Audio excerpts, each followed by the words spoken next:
जननीं शारदां देवीं रामकृष्णं जगद्गुरुं पादपद्मे त्वयोश्रित्वा प्रणमामि মুহুর্মুহু। পূজনীয় শ্রীযুক্ত মানদাশঙ্কর দাশগুপ্ত মহাশয়ের রচনা শ্রী শ্রীমা শারদামণি দেবী গ্রন্থ থেকে পাঠ। পৃষ্ঠা সংখ্যা 395। শেষের কথা। মহাপ্রয়াণ 1। মা কলকাতায় পৌঁছিলে তাহার শরীরের অবস্থা দেখিয়া সকলেই স্তম্ভিত হইলেন। যোগিনমা ও গোলাপমা অত্যন্ত দুঃখের সহিত তাহার সঙ্গের লোকদিগকে বলিলেন, তোমরা কি মাকে নিয়ে এলে গো? ভূতের মতো কালো, কেবল চামড়া আর হাড় কখানি এনে হাজির করলে গো। মায়ের শরীর যে এত খারাপ তা আমরা মোটেই বুঝতে পারিনি। যাহা হোক, পরের দিন 16ই ফাল্গুন 1326 হইতেই পূজনীয় শরৎ মহারাজ বুকে বল বাঁধিয়া পূর্ণ উদ্যমে মার চিকিৎসা করাইতে আরম্ভ করিলেন। সুদীর্ঘকাল চিকিৎসা চলিল এবং হোমিওপ্যাথি, কবিরাজি, অ্যালোপ্যাথি প্রভৃতি সকল মতেই চিকিৎসা করানো হইল, কিন্তু কোনো ফল পাওয়া গেল না। এই দীর্ঘ চিকিৎসার ক্রম এই রূপ দেখা যায়। 1। প্রথম কয়দিন 16ই ফাল্গুন হইতে 28শে ফাল্গুন পর্যন্ত ডাক্তার কাঞ্জিলাল হোমিওপ্যাথি মতে চিকিৎসা করেন। এই চিকিৎসায় মা 2-1 দিন ভালো থাকেন, তারপর তাহার পুনরায় জ্বর হইতে আরম্ভ করে। 2। ইহার পর 29শে ফাল্গুন হইতে 25শে চৈত্র পর্যন্ত তাহার চিকিৎসা করেন কবিরাজ শ্যামাদাস বাচস্পতি। ওই চিকিৎসায় মা 7ই চৈত্রের পর কয়েকদিন ও 15ই চৈত্রের পর আরও কয়েকদিন বেশ ভালো ছিলেন। তারপর পুনরায় জ্বর দেখা দেয়। 3। তখন তাহাকে 26শে চৈত্র হইতে 17ই বৈশাখ পর্যন্ত ডাক্তার বিপিন বিহারী ঘোষের চিকিৎসাধীনে রাখা হয়। 4। তারপর 18ই বৈশাখ হইতে 17ই জ্যৈষ্ঠ পর্যন্ত মার চিকিৎসা করেন ডাক্তার P.D. বোস, প্রাণধন বসু। এই সময়ে একদিন ডাক্তার সুরেশচন্দ্র ভট্টাচার্যকে ও একদিন ডাক্তার নীলরতন সরকারকেও আনা হয়। 2রা জ্যৈষ্ঠ তারিখে ডাক্তার প্রাণধন বসু ঘোষণা করেন যে মায়ের কালা জ্বর হইয়াছে। শ্রীযুক্ত প্রাণধন বসু চিকিৎসা আরম্ভ করিবার কয়েকদিন পূর্বে ডাক্তার J.M. দাশগুপ্ত মার রক্ত পরীক্ষা করিয়াছিলেন, কিন্তু তাহাতে কালাজ্বরের কোনো জীবাণু পাওয়া যায় নাই। 5। ডাক্তারি চিকিৎসায় কোনো ভালো ফল না পাইয়া 18ই জ্যৈষ্ঠ তারিখে শরৎ মহারাজ মাকে পুনরায় কবিরাজি চিকিৎসায় রাখেন। এই সময় কবিরাজ শ্যামাদাস বাচস্পতি অসুস্থ থাকায় কবিরাজ রাজেন্দ্রনাথ শাস্ত্রী মার চিকিৎসার ভার গ্রহণ করেন। তখন কবিরাজ কালীভূষণ সেনও মাকে দেখিতে আসিতেন। পরে কবিরাজ শ্যামাদাসকে পুনরায় আনা হয়। তাহার ছাত্র কবিরাজ রামচন্দ্র মল্লিক পূর্ব হইতেই মাকে নিত্য দেখিয়া যাইতেন ও স্বহস্তে তাহার ঔষধ প্রস্তুত করিয়া দিতেন। 6। মার মহাপ্রস্থানের 3 দিন পূর্বে কবিরাজি চিকিৎসা বন্ধ করা হয় এবং ওই 3 দিন ডাক্তার কাঞ্জিলাল মাকে হোমিওপ্যাথিক ঔষধ দেন। এইভাবে প্রায় পূর্ণ 5 মাস কাল মার চিকিৎসা চলিয়াছিল এবং 31শে বৈশাখ হইতে কিছুদিন ধরিয়া নানা শান্তি সস্তায়নও করা হইয়াছিল, কিন্তু কিছুতেই কিছু হইল না। তখন কেহ কেহ মার নিকটই কাতরভাবে প্রার্থনা করেন, আপনি একবার বলুন অসুখ সেরে যাবে, তাহলে নিশ্চয়ই সেরে যাবে। কিন্তু এই সকল প্রার্থনার উত্তরে মা শুধু বলিয়াছিলেন, তা কি বলতে পারি মা? ঠাকুর যা করেন তাই হবে। আমি আর কি বলবো? ঠাকুর যখন নিয়ে যাবেন যাব, ইত্যাদি। ইহা ছাড়া জানা যায় যে এই কালে কাহারো কাহারো নিকট মা তাহার আসন্ন দেহত্যাগের সুস্পষ্ট ইঙ্গিত করিয়াছেন। গৌরীমা একদিন তাহাকে দেখিতে আসিলে তিনি বলেন, আমার তো যাবার সময় হয়ে এলো মা। দেহান্তে তুমি আমার অস্থি আশ্রমে নিয়ে রেখো।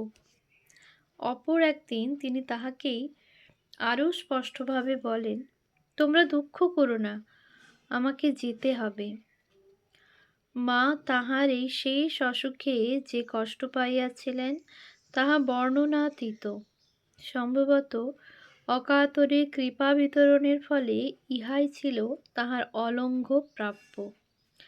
তাই দেখা যায় এইরূপ দুঃসহ কষ্ট যে তাহার পাইতে হইবে তাহা যেন তিনি জানিতেন। 1918 সনে গোয়ালপাড়ায় তাহার যে ভীষণ জ্বর হইয়াছিল, তাহার কষ্ট যন্ত্রণা স্মরণ করিয়া তিনি একদিন উদ্বোধনের বাটিতে তাহার একটি স্ত্রী ভক্তের নিকট ক্রন্দনের স্বরে বলেন, তাই ভাবছি মা, আবার তো তেমনি ভুগতে হবে। শুধু মা হয়তো তখন জানিতেন না যে উহা কি দীর্ঘকাল স্থায়ী হইয়া তাহার জ্বালা যন্ত্রণা আরও শতগুণ বৃদ্ধি করিবে। সেবক স্বামী অরূপানন্দ লিখিয়াছেন, প্রত্যহ 3-4 বার করিয়া জ্বর উঠিত, শরীরে অসহ্য জ্বালা। মা বলিতেন, পানাপুকুরের জলে গা ডুবিয়ে থাকব। আমরা বরফে হাত রাখিয়া সেই হাত মায়ের গায়ে বুলাইয়া দিতাম। জ্বর বৃদ্ধির সময় প্রায়ই হুঁশ থাকিত না। তাহা হইলেও দেখা যায় মা ইহার মধ্যেও তাহার প্রিয় সন্তানদের কখনো ভুলেন নাই। যখনই একটু ভালো রহিয়াছেন তাহারা আসা যাওয়া করিয়াছে, এবং তিনি সাধ্যমতো পূর্বের ন্যায়ই স্নেহের সাথে তাহাদের কথা শুনিয়াছেন, উপদেশ দিয়াছেন, আশীর্বাদ করিয়াছেন, সেবা করিতে বলিয়াছেন, এবং অন্তত 2 জন নবাগত স্ত্রী ভক্তকেও দীক্ষাও দিয়াছেন। আর এ সকলের জন্য আবশ্যক বুঝিলেই তিনি সেবকদের বিধিনিষেধ অগ্রাহ্য করিয়াছেন, অথবা তাহাদের অজান্তেই কার্য সমাধা করিয়াছেন। কথাগুলির সত্যতা আমরা নিম্নের বর্ণনা হইতে সুস্পষ্টভাবে বুঝিতে পারিব। একটি পুরাতন স্ত্রী ভক্তের বিবরণ হইতে জানা যায় যে তিনি 11ই চৈত্র হইতে 1 বৈশাখের মধ্যে 5 বার মার কাছে গিয়াছিলেন। ইহার শেষের কয়দিন ব্যতীত বাকি সমস্ত সময়টাই মা কবিরাজ শ্যামাদাসের চিকিৎসায় ছিলেন। এই সময়কার অবস্থা সম্বন্ধে আমরা উক্ত বিবরণ হইতে কিছু তথ্য নিম্নে দিলাম। স্ত্রী ভক্তটি লিখিয়াছেন, 1 11ই চৈত্র প্রথমবার গিয়া শ্রীচরণে প্রণাম করতেই মা মাথায় হাত দিয়া আশীর্বাদ করলেন। বললেন, বসো, কেমন আছো? সেবার জন্য কিছু দিলুম। টাকা হাতে করে নিয়ে রাখলেন। মায়ের শরীর দেখে আমার আর কথা বেরুচ্ছে না, শুধু মুখের পানে চেয়ে আছি। মা এত দুর্বল যেন কথা বলতেও কষ্ট হচ্ছে বলে মনে হলো। তবু মা মাঝে মাঝে 2-4টি কথা জিজ্ঞাসা করতে লাগলেন। 2 দ্বিতীয় দিন 17ই চৈত্র সন্ধ্যার পর গিয়া স্ত্রীভক্তটি দেখিলেন মা খাটের উপর শুইয়া আছেন। কাছে যাইতেই উঠিয়া বসিলেন। সেদিন মা তাহাকে বলেন, আজ 2 দিন জ্বর হয়নি, একটু ভালো আছি মা। পরে বিছানায় শুইয়া তাহাকে বলিলেন, পায়ে হাত বুলিয়ে দাও মা। পায়ে হাত বুলাইতে বুলাইতে স্ত্রী ভক্তটি বলিলেন, মা, একটি কথা বলতে চাই, আপনার কোনো অসুবিধা হবে না তো? মা, না না, বলো না কি? স্ত্রী ভক্তটি কিছু বলিলেন, কি তাহা প্রকাশ করেন নাই। উত্তরে মা বলেন, আহা, সে আনন্দ কি আর রোজ রোজ হয় মা? সব সত্যি, কিছু মিথ্যে নয় মা। উনিই সব, উনিই প্রকৃতি, উনিই পুরুষ।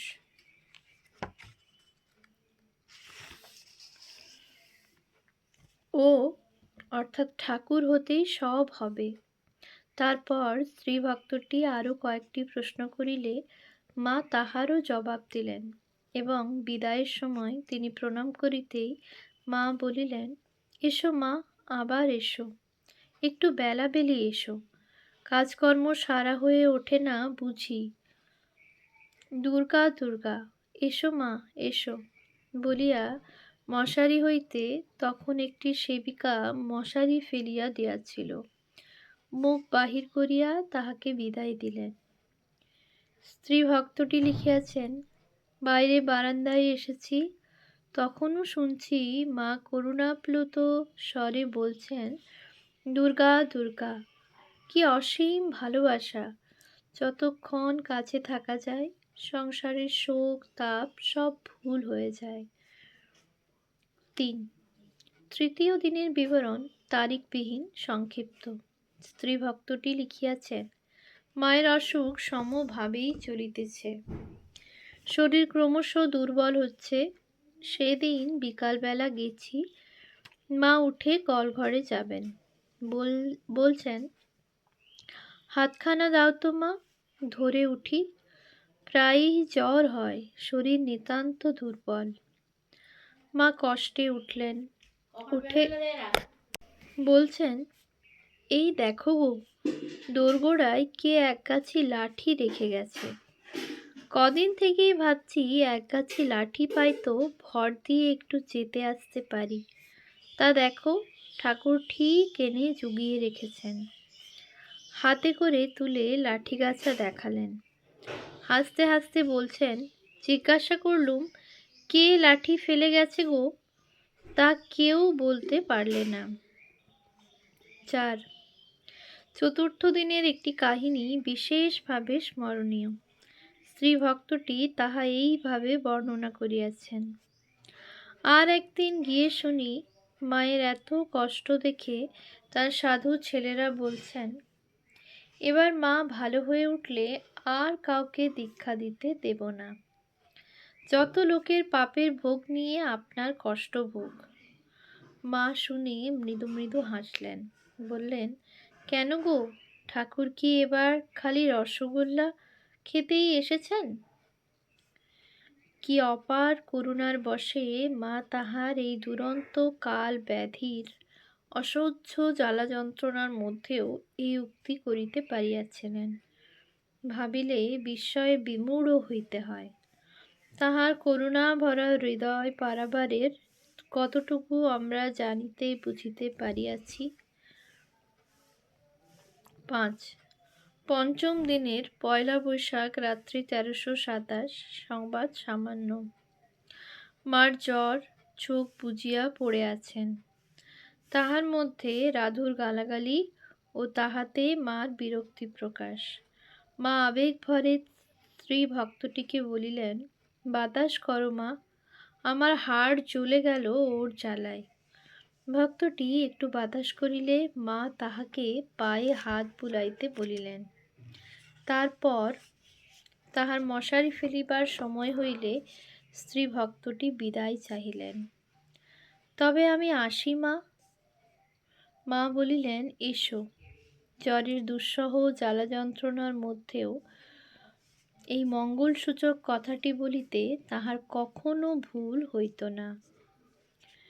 এই সময়কার আর একটি সংবাদ সেবক বরদা মহারাজের বিবরণ হইতে জানা যায়। এই কালে একদিন লক্ষ্মী দিদি, রামলাল দাদা ও তাহার কন্যা দক্ষিণেশ্বর হইতে ইটালি উৎসবে যাইবার পথে মাকে দেখিতে আসেন। সেদিন মা ও অপর সকলের অনুরোধে লক্ষ্মী দিদি চাপা গলায় কীর্তন গাহিয়া ও তৎসঙ্গে মুখে খোলের বোল তুলিয়া সকলকে আনন্দ দান করেন। পরে মা তাহার সহিত ঠাকুরের জন্মস্থান ও তদুপরি মন্দির নির্মাণের বিষয়ে নানা কথা বলেন। সংবাদটি পড়িয়া মনে হয় মা এই দিন অনেকটা ভালো বোধ করিতেছিলেন। যাহা হোক, ইহার পর তাহার পুনরায় জ্বর হইতে থাকে এবং তাহার শরীর আরও খারাপের দিকে যায়। জ্বর ২ কি ২.৫ ডিগ্রির উপরে উঠিত না, কিন্তু হাতে পায়ের জ্বালাই তাহাকে অসহ্য কষ্ট দিত। ওই জন্য প্রায়ই বলিতেন, আমাকে গঙ্গা তীরে নিয়ে চলো, গঙ্গার ধারে আমি ঠান্ডা হব। কিন্তু ডাক্তাররা তাহাকে নড়াচড়া করিতে নিষেধ করেন। ওম শান্তি শান্তি শান্তি। হরি ওম তৎসৎ। শ্রীরামকৃষ্ণার্পণমস্তু।